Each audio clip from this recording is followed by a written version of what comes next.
Hello everyone, welcome back to our channel. In this video, I'm going to show you all how to add multiple links on your Instagram bio. Without any further ado, let's get right into our video. The first thing we're going to do is open our Instagram app. Here, as you can see, right after opening our Instagram app, will be in the home page. Here in the home page below, you'll be able to see a profile icon on the right hand side corner. Tap on it. After tapping on the profile icon, here you'll be able to see various options such as posts, followers, followings, and below that you'll be able to see edit profile and share profile. Here you'll have to tap on edit profile.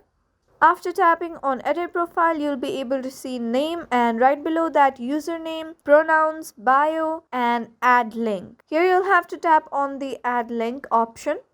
After that, here you'll be able to see two options, add external link and add Facebook link. Tap on the external link and paste the link there. After pasting the link, here you can add the title of the link. After typing the title of the link, tap on the right option that is on the top right hand side corner.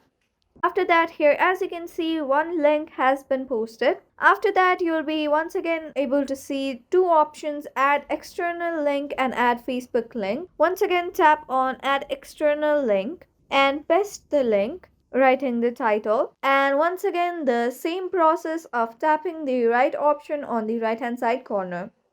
Here, just like that, you can add up to 5 links on your Instagram bio. That was an easy step-by-step tutorial on how to add multiple links on your bio. Thank you for staying to the very end of this video. If this video was helpful for you, don't forget to leave us a like and subscribe.